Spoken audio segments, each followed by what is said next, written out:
আসসালামু আলাইকুম। হাইতু সাবার রাদালাম 14 খণ্ড হইতে পারে। হযরত হাসান ইবনে ওমর রাদিয়াল্লাহু সহিত তার বিবাহ। হযরত আব্দুল্লাহ ইবনে ওমর রাদিয়াল্লাহু হইতে বর্ণিত আছে যে হযরত হাফসা রাদিয়াল্লাহু স্বামী হুসাইন ইবনে হুযাইফা রাদিয়াল্লাহু মদিনায় ইন্তেকাল করিলেন। তিনি বদরযুদ্ধে শরীক হইয়াছিলেন। হযরত হাফসা রাদিয়াল্লাহু বিধবা হওয়ার পর হযরত ওমর রাদিয়াল্লাহু সহিত হযরত উসমান রাদিয়াল্লাহু দেখা হইল। তিনি বলিলেন, তুমি যদি চাও হাফসাকে তোমার নিকট বিবাহ দিয়া দেব। হযরত উসমান রাদিয়াল্লাহু বলিলেন, আমি একটু ভাবিয়ে দেখি। তারপরে কয়েকদিন অপেক্ষা করিয়া বলিলেন, আমার বিবাহ না করায় সমীচীন মনে হইতেছে। হযরত ওমর রাদিয়াল্লাহু বলেন, তারপর আমি হযরত আবু বকর রাদিয়াল্লাহুকে বলিলাম, আপনি যদি চান হাফসাকে আমি আপনার সহিত বিবাহ দিয়ে দেব। তিনি নিশ্চুপ রহিলেন। হযরত ওমর রাদিয়াল্লাহু বলেন, হযরত উসমান রাদিয়াল্লাহু জবাব অপেক্ষা হযরত আবু বকর রাদিয়াল্লাহু চুপ থাকাতে আমার অন্তরে অধিক ব্যথা লাগিল। কিন্তু কিছুদিন পর নবী করিম সাল্লাল্লাহু আলাইহি ওয়াসাল্লাম তার জন্য পয়গাম দিলেন এবং তার নিকট তাকে বিবাহ দিয়া দিলাম।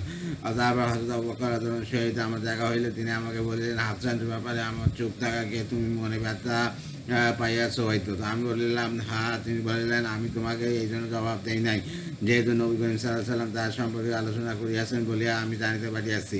সুতরাং আমি তার গোপন কথা ফাঁস করিতে চাই নাই। তিনি যদি পরিত্যাগ করিতেন তবে অবশ্যই আমি তাহাকে গ্রহণ করিতাম। বুখারী নাসাই।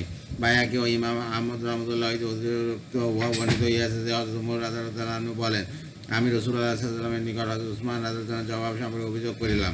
তিনি শুনিয়া বলিলেন, হাফসার বিবাহ ওসমান অপেক্ষা অধিক উত্তম ব্যক্তির সহিত হইবে, আর ওসমানের বিবাহ হাফসা অপেক্ষা উত্তম মেয়ের সহিত হইবে। অথবা নবী করিম সাল্লাল্লাহু আলাইহি ওয়াসাল্লাম হযরত উসমান রাদিয়াল্লাহু আনহুর সহিত নিজের মেয়েকে বিবাহ দিলেন। উম্মে সালমা বিনতে আবি উমামা রাদিয়াল্লাহু আনহার সহিত তার বিবাহ। হযরত উম্মে সালমা রাদিয়াল্লাহু আনহা বর্ণনা করেন যে তার ইদ্দাত পূর্ণ হইলে হযরত আবু বকর রাদিয়াল্লাহু আনহু তাকে বিবাহের পয়গাম দিলেন, কিন্তু তিনি তার সহিত বিবাহে রাজি হইলেন না। তারপর রাসূলুল্লাহ সাল্লাল্লাহু আলাইহি ওয়াসাল্লাম তার নিকট বিবাহের পয়গাম দিয়া পাঠাইলেন। তিনি বলেন, রাসূলুল্লাহ সাল্লাল্লাহু আলাইহি ওয়াসাল্লামকে বলো, আমি অতিশয় আত্ম অভিমানী, আর আমি সন্তান জননী, আমার কোনো ওলি উপস্থিত নাই। রাসূলুল্লাহ সাল্লাল্লাহু আলাইহি ওয়াসাল্লামের প্রতি উত্তরে বলিয়া বাড়াইলেন যে, তাকে বলো, তুমি যে আত্মঅভিমানের কথা বলিয়াছ, আমি আল্লাহর নিকট দোয়া করিব তা দূর হইয়া যাইবে, আর তোমার সন্তান সন্ততি উহাদের ব্যবস্থা করা হইবে। আর তোমার কোনো বলি উপস্থিত নাই বলিয়াছ, অবশ্যই উপস্থিত অনুপস্থিত তোমার জন্য বলি উহাতে আপত্তি করিবেন না। অথবা উম্মে সালামা রাদিয়াল্লাহু আনহার আপন ছেলে ওমরকে বলিলেন, ওঠো, রাসূলুল্লাহ সাল্লাল্লাহু আলাইহি ওয়াসাল্লামকে বিবাহ পড়াইয়া দাও। অতএব সে বিবাহ পড়াইয়া দিল। নাসাই। হযরত উম্মে সালামা রাদিয়াল্লাহু আনহা হইতে বর্ণিত অপর এক রিওয়ায়াত আছে যে তিনি মদিনায় আসিবার পর লোকদের নিকট নিজের পরিচয় দিতে যাইয়া বলিলেন যে তিনি আবু উমামা ইবনে মুরিকার মেয়ে। লোকেরা তার কথা বিশ্বাস করিল না। কিছুদিন পর কতিপয় লোক হজের উদ্দেশ্যে যাইতেছিল। তখন লোকেরা তার কথার সত্যতা যাচাই করবার উদ্দেশ্যে তাকে বলিল, মক্কায় অবস্থিত তোমার পরিবার পরিজনের নিকট চিঠি লিখিয়া দাও। তিনি তাহাদিগকে চিঠি লিখিয়া দিলেন, অথবা তারা মদিনায় ফিরে আসিয়া তার কথা সত্যতা স্বীকার করিল, আর লোকের নিকট তার সম্মানও বাড়িয়া গেল। হযরত উম্মে সালমা রাদিয়াল্লাহু বলেন, আমার মেয়ে চায় না প্রসাব হইবার পর রাসূলুল্লাহ সাল্লাল্লাহু আলাইহি ওয়াসাল্লাম আমার নিকট আসিয়া আমাকে বিবাহের পয়গাম দিলেন। আমি বললাম, আমার ন্যায় বয়সী মেয়ে লোককে কি কেউ বিবাহ করে? আমার মধ্যে কোনো সন্তান সম্ভাবনা নাই। উপরন্তু আমি অতিশয় অভিমানী ও সন্তান সন্ততির মা। তিনি বলেন, আমি তো তোমার অপেক্ষা বয়স্ক, আর অভিমান আল্লাহ তাআলা উহা দূর করিয়া দিবেন, আর সন্তান সন্ততি তারা আল্লাহ ও তার রাসূলের দায়িত্বে থাকিবে। তারপর রাসূলুল্লাহ সাল্লাল্লাহু আলাইহি ওয়াসাল্লাম তাকে বিবাহ করিলেন। বিবাহের পর তিনি তার নিকট আসা যাওয়া করিতেন, কিন্তু রাত্রি যাপন করিতেন না, এবং তার কোলের মেয়েটি সম্পর্কে জিজ্ঞাসা করিয়া বলিতেন, জাইনাব কোথায়?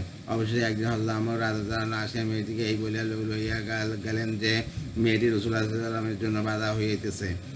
কারণ হযরত উম্মে সালমা রাদিয়াল্লাহু আনহা উহাকে দুধ পান করাইয়া বলিয়া রাসূলুল্লাহ সাল্লাল্লাহু আলাইহি ওয়াসাল্লামের তাহার নিকট যাত্রা যাপন করিতেন না। অথবা নবী করিম সাল্লাল্লাহু আলাইহি ওয়াসাল্লাম আসিয়া জিজ্ঞাসা করিলেন, জাইনাব কোথায়? হযরত উম্মে সালমা রাদিয়াল্লাহু আনহার বোনা কারিবা বিনতে আবি উমামা রাদিয়াল্লাহু আনহা সেখানে উপস্থিত ছিলেন। তিনি বলিলেন, ইবনে ইয়াসির তাওয়াকে লইয়া গিয়াছে। নবী করিম সাল্লাল্লাহু আলাইহি ওয়াসাল্লাম বলিলেন, আমি আজ রাতে তোমাদের নিকট আসিব। হযরত উম্মে সালামা রাদিয়াল্লাহু আনহা বলেন, আমি যাতার নিচের চামড়া বিছায়া ঘোড়ার মধ্যে হইতে কিছু যবের দানা বাহির করিলাম, আর কিছু চর্বি বাহির করিলাম। তারপর উহা মিলায় রান্না করিলাম। রাসূলুল্লাহ সাল্লাল্লাহু আলাইহি ওয়াসাল্লাম রাত্রি যাপন করিলেন।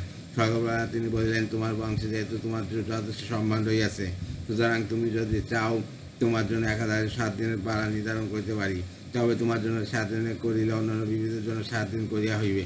ইবনে আসাকির। উম্মে হাবিবা বিনতে আবি সুফিয়ান রাদিয়াল্লাহু আনহার সহিত তার বিবাহ।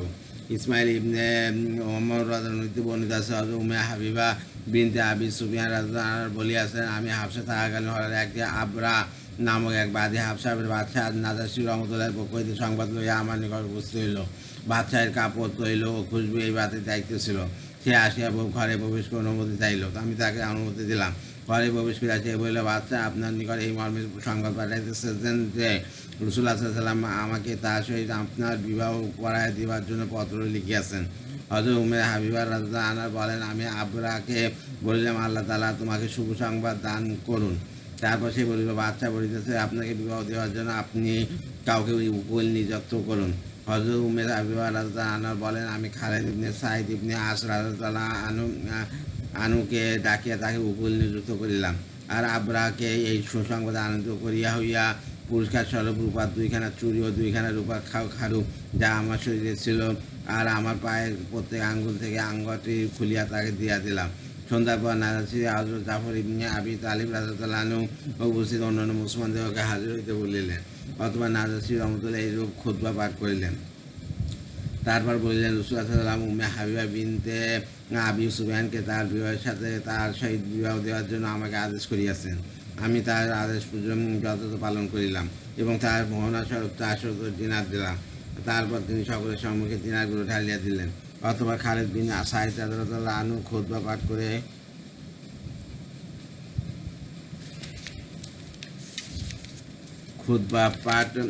করিলেন। অতঃপর বললেন, আমি রাসূলুল্লাহ সাল্লাল্লাহু আলাইহি ওয়াসাল্লামের আহ্বানে সাড়া দিলাম এবং উম্মে হাবিবা বিনতে আবু সুফিয়ানকে তার নিকট বিবাহ দিয়া দিলাম। আল্লাহ তাআলা রাসূলুল্লাহ সাল্লাল্লাহু আলাইহি ওয়াসাল্লামকে বরকত দান করুন। নাজাশী রহমতুল্লাহ দিনারগুলো হযরত খালিদ বিনতে সাঈদ রাদিয়াল্লাহু আনহুর নিকট হস্তান্তর করিলেন এবং উহা গ্রহণ করিলেন। তারপর তারা উঠিতে চাইলেন। নাজাশী রহমতুল্লাহ বললেন, আপনারা বসুন। বিয়ের পর খানা খাওয়া নবীদের সুন্নত। সুতরাং তিনি খানা আনাইলেন এবং তা খানা খাইয়া উঠিয়া গেলেন। বিদা। অপর এক রিওয়ায়াতে বর্ণিত হইয়াছে যে হযরত উম্মে হাবিবা রাদিয়াল্লাহু আনহা বলেন, আমি একদিন আমার স্বামী উবাইদুল্লাহ বিনতে জায়েজকে অত্যন্ত খারাপ ও কুৎসিত অবস্থায় স্বপ্নে দেখিয়া ভীত হইলাম। মনে মনে বলিলাম, খোদার কসম, নিশ্চয়ই তার অবস্থা পরিবর্তন হইয়া গিয়াছে। সকালবেলা দেখি সত্যই সে বলিতেছে, ইয়ে উম্মে হাবিবা, আমি দিন সম্পর্কে চিন্তা করিয়া এই সিদ্ধান্ত পৌঁছাইছি যে নাসরানি দিন অপেক্ষা উত্তম আর কোনো দিন নাই। সুতরাং আমি পূর্বে উহা গ্রহণ করিয়াছিলাম, তারপর দিনে মোহাম্মদী গ্রহণ করিয়াছি, কিন্তু এখন আমি পুনরায় নাসরানির দিন গ্রহণ করিয়াছি। আমি বলিলাম, খোদার কসম, তোমার কপালে মঙ্গল লেখা হয় নাই। তারপর আমি স্বপ্নে যা দেখিয়াছিলাম তা বলিলাম, কিন্তু সে উহার কোনো পাত্তা দিল না। শরাব পানে মশগুল হইয়া গেল এবং শেষ পর্যন্ত এই অবস্থায় মৃত্যুবরণ করিল। তারপর আমি স্বপ্ন দেখিলাম, কেউ যেন আমাকে ডাকিয়া বলিতেছে, হে উম্মে মুমিনিন। আমি ঘাবড়াইয়া গেলাম। উহার ব্যাখ্যায় এই করিলাম যে নিশ্চয়ই রাসূলুল্লাহ সাল্লাল্লাহু আলাইহি ওয়াসাল্লাম আমাকে বিবাহ করিবেন। তিনি বললেন, তারপর আমার ইদ্দাত পূর্ণ হইতে দেখি নাজাশী রহমতুল্লাহ এর সংবাদবাহক আমার নিকট আসিয়া উপস্থিত হইয়াছে। তারপর হাদিসের বাকি অংশে উপরোক্ত রেওয়াত অনুযায়ী বর্ণিত হইয়াছে। তবে এই রেওয়াতে অতিরিক্ত উহা বর্ণিত হইয়াছে যে হযরত উম্মে হাবিবা রাদিয়াল্লাহু আনহা বলেন, আমার নিকট মওলানার মাল পৌঁছাইলে আমি আবরা যে সংবাদ আমাকে সুসংবাদ দিয়াছিল তাকে ডাকিয়া আনিয়া বলিলাম, সেই দিন আমার নিকট তেমন কোনো মাল ছিল না। তথাপি যৎসামান্য যা পারিয়াছি তা তোমাকে দিয়াছি। এখন তুমি এই 50 দিনার গ্রহণ করো, নিজ প্রয়োজনে খরচ করিও। সে একটি গোটা বাহির করিল, যার মধ্যে আমার দেওয়া সব কিছু ছিল। সে ও আমাকে ফেরত দিয়া বলিল, বাদশাহ আমাকে কড়া নির্দেশ দিয়েছেন যে আপনার নিকট হইতে যেন কোনো কিছু গ্রহণ করে আপনার ক্ষতি না করি। আর আমি বাদশাহের কাপড় ও তৈলাক্ত দায়িত্বে নিয়োজিত। আমি রাসূলুল্লাহ সাল্লাল্লাহু আলাইহি ওয়াসাল্লামের দিনের অনুসারী হইয়াছি, আল্লাহর জন্য ইসলাম গ্রহণ করিয়াছি। বাদশাহ তার বেগম দিগকে আদেশ করিয়াছেন যে তাদের নিকট যত আতর আছে সবই যেন আপনার নিকট আপনার জন্য পাঠিয়ে দিই। সুতরাং পরের দিন উদ, ওয়ারাস, আম্বর যাবতীয় বিভিন্ন প্রকার আতর বিপুল পরিমাণ আমার নিকট পৌঁছে গেল। আমি এই সব কিছু রাসূলুল্লাহ সাল্লাল্লাহু আলাইহি ওয়াসাল্লামের নিকট পৌঁছেছি এবং তিনি আমাকে এই সমস্ত ব্যবহার করিতে দেখিয়াছেন এবং কিন্তু নিষেধ করেন নাই। তারপর আবরার আমাকে বলিল, আপনার নিকট আমার একটি প্রয়োজন আছে, আর তা এই যে আপনি রাসূলুল্লাহ সাল্লাল্লাহু আলাইহি ওয়াসাল্লামের নিকট আমার সালাম পৌঁছাইবেন এবং তাকে বলিবেন যে আমি তার দিনের অনুসরণ করিয়াছি। হযরত উম্মে হাবিবা রাদিয়াল্লাহু আনহা বলেন, তারপর সে আমার জন্য খুবই খাতির যত্ন করিল এবং সে আমার সব কিছু গোছ গাছ করিয়া দিয়াছিল। আর যখনই তিনি আমার নিকট আসিত বলিত, আপনার নিকট আমার প্রয়োজনটি ভুলিয়া যাবেন না। হযরত উম্মে হাবিবা রাদিয়াল্লাহু আনহা বলেন, যখন আমরা রাসূলুল্লাহ সাল্লাল্লাহু আলাইহি ওয়াসাল্লামের নিকট পৌঁছাইলাম, আমি তো তাহাকে বিবাহের পয়গম্বর কীরূপে পৌঁছাইছিল এবং আরবা কী করিয়াছিল সকল কথা বলিলাম। তিনি শুনিয়া মুচকি হাসিলেন। তারপর আমি তার সালাম পৌঁছাইলাম রসুল আসলাম তার সালামের জবাব দিলেন, ওয়ালাইকুম আসসালাম ওয়া রাহমাতুল্লাহি ওয়া বারাকাতুহু।